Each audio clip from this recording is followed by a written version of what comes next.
থাৰেশ্বৰ দেৱালয়লৈ আৰু আপোনালোককো দেখাম আজি বহুত দিনৰ মূৰত আহিছোঁ মন্দিৰলৈ।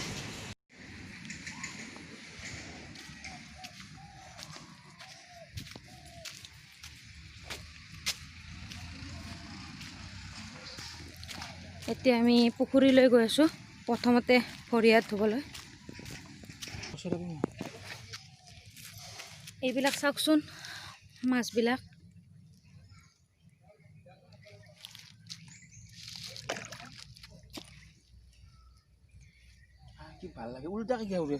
আপোনালোকে অহা নাই যদি কেতিয়াবা ইয়ালৈ আহিব পাৰে, ইমান ধুনীয়া চাওকচোন মাছবিলাক। হাতেৰে কিন্তু চুব নোৱাৰি, গুচি যায়। তুমি চুলা নেকি? চাও বঢ়িয়া লাগে। মই দেখা নাছিলো। ভৰি ধোৱা।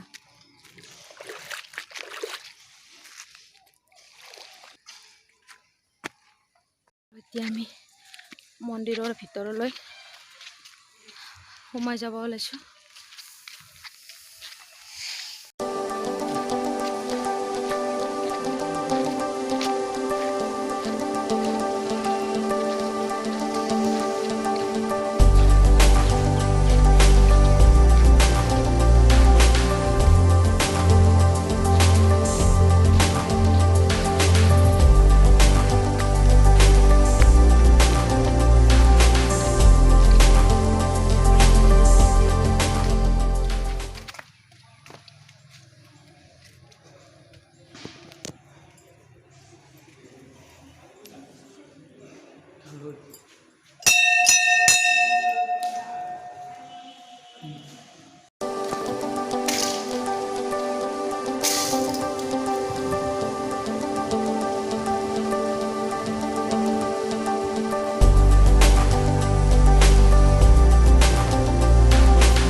আৰু এতিয়া আমি শিৱ মন্দিৰত সেৱা কৰিলোঁ আৰু এতিয়া আমি গণেশ মন্দিৰলৈ গৈ আছোঁ।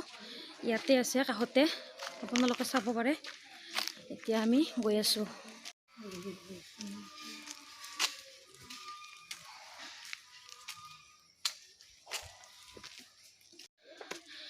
আৰু এতিয়া আমি আহিছোঁ পাহাৰৰ ওপৰলৈ। ইয়াৰ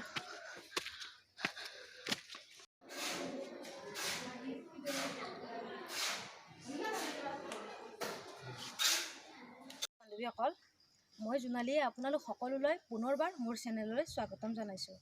আৰু আজি হৈছে মংগলবাৰ আৰু আজি আমি ৰাতিপুৱাই ওলালোঁ মন্দিৰলৈ। আৰু এতিয়া মই থাৰেশ্বৰ দেৱালয়ৰ পাহাৰৰ মাজত এই ভিডিঅ'টো আৰম্ভ কৰিবলৈ লৈছোঁ। গতিকে যদিহে ভিডিঅ'টো আপোনালোকৰ ভাল লাগে লাইক কৰিব, শ্বেয়াৰ কৰিব আৰু লগতে ছাবস্ক্ৰাইব কৰিবলৈ নাপাহৰিব। আৰু যদিহে আপোনালোকে এইটো দেৱালয়লৈ কেতিয়াও অহা নাই, এবাৰ আহি চাবচোন, ইমান ধুনীয়া লাগে। আৰু তলত আছে পুখুৰী, তাত ভৰি হাত ধোৱাৰ পৰা আদি কৰি একদম পাহাৰৰ ওপৰলৈকে আপোনালোকে বহুত আনন্দ উপভোগ কৰিবলৈ পাব। আৰু মই মাজে মাজে আহি থাকোঁ, যদিও পাহাৰৰ ওপৰলৈ অহা হোৱাই নাই। মই ক্লাছ 6ত থাকোঁতেই পাহাৰৰ ওপৰলৈ গৈছিলোঁ আৰু তাত নিজৰাৰ পানীত গাও ধুইছিলোঁ। আৰু তাৰপিছত এতিয়া আজি আহিছোঁ, গতিকে মোৰ মনটো বহুত ভাল লাগিছে। গতিকে আপোনালোকে ভিডিঅ'টো শেষলৈকে চাই থাকিব।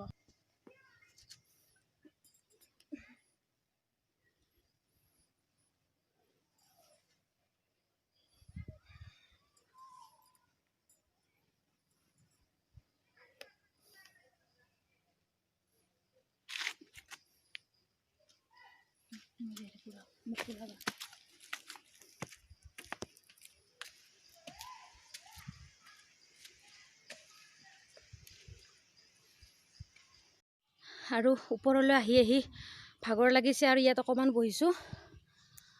আৰু পাহাৰৰ ওপৰত একেবাৰে মূৰত নিজৰা আছে আৰু তাত শিৱলিংগ আছে। আপোনালোকে আহিলে দেখিব, ইমান ধুনীয়া। আৰু তাত অনবৰতে নিজৰাৰ পানী শিৱলিংগৰ ওপৰত পৰি থাকে আৰু বহুত ধুনীয়া লাগে। এবাৰ আহিবচোন। আৰু ওপৰৰ পৰা তললৈ চাওকচোন, পাহাৰখন ইমান ধুনীয়া লাগে।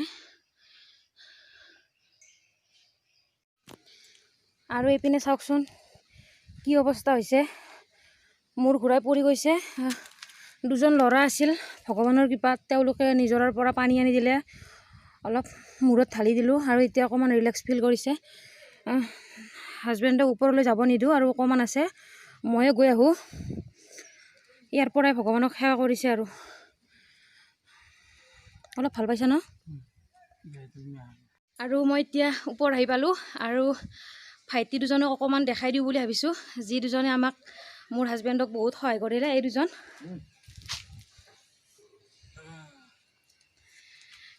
সিহঁতে মানে ভগৱানৰ দৰে আজি আমাক সহায় কৰিলে।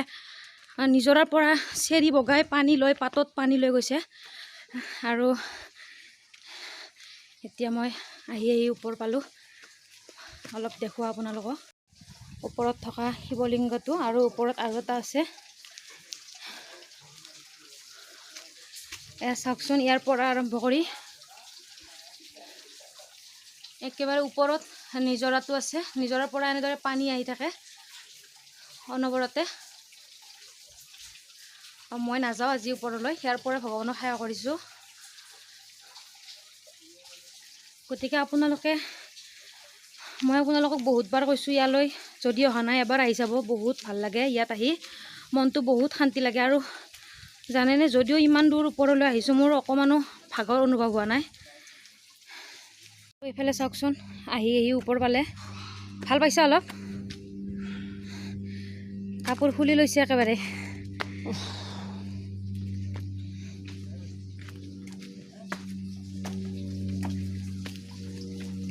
আহিছে যেতিয়া এবাৰ চাই যাব ইচ্ছা কৰিলে। ইমান দূৰ আহিছে আৰু অকণমানৰ কাৰণে। ওপৰত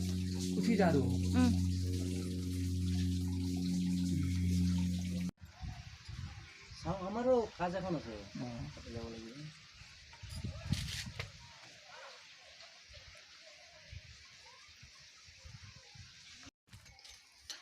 আৰু এতিয়া আমি ওপৰৰ পৰা আহি আছোঁ আৰু এতিয়া হনুমান মন্দিৰত সেৱা কৰিম।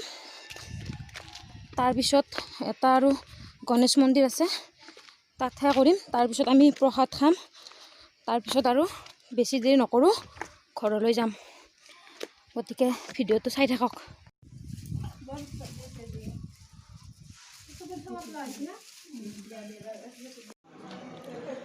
আৰু এতিয়া অকণমান বহিছোঁ। এইফালে অৱস্থা নাইকিয়া হৈ গৈছে একেবাৰে, মূৰ ঘূৰাই গৈছে ওপৰত। আৰু যদিহে আপোনালোকে কেতিয়াবা ইয়ালৈ আহিলে, ওপৰলৈ যায়, এটা কথা কৈ থওঁ, আপোনালোকে লগত পানী বটল লৈ যাব। মানে ওপৰত গৈ একদম গল শুকাই যায়। গতিকে কিবা কৈ আহিলোঁ। আৰু এনে বহুতে ভাল লাগিল, কিন্তু আপোনালোকে পানী বটল এবটল লৈ যাব ওপৰলৈ গ'লে। ইমান ধুনীয়া দৃশ্য। আৰু এতিয়া আমাৰ হৈ গ'ল আৰু এতিয়া আমি ঘৰলৈ যাবলৈ ওলাইছোঁ। আৰু এতিয়া আমি মন্দিৰৰ পৰা আহি গা পা ধুলোঁ। বহুতে কয় গৰমে গৰমে আহি গা ধুব নালাগে, কিন্তু উপায় নাই, ইমান ঘামি গৈছোঁ পাহাৰৰ ওপৰলৈ গৈ, একদম অৱস্থা বেয়া হৈ গৈছে আৰু আহি গা পা ধুই এতিয়া মাৰ ঘৰত ভাত খাবলৈ আহিছোঁ। কাৰণ আমি ঘৰ আহি পাওঁতে 1:30 বাজি গৈছে আৰু এতিয়া 2টা বাজি গৈছে। ভণ্টিয়ে বনাই থৈছে আৰু এতিয়া খাম। আৰু আজিৰ ভিডিঅ'টো মই ইমানতে সামৰিম বুলি ভাবিছোঁ। গতিকে যদিহে আপোনালোকৰ ভিডিঅ'টো চাই ভাল লাগিল, লাইক কৰিব, শ্বেয়াৰ কৰিব আৰু লগতে ছাবস্ক্ৰাইব কৰিবলৈ নাপাহৰিব। গতিকে আজিলৈ ইমানতে সামৰিছোঁ।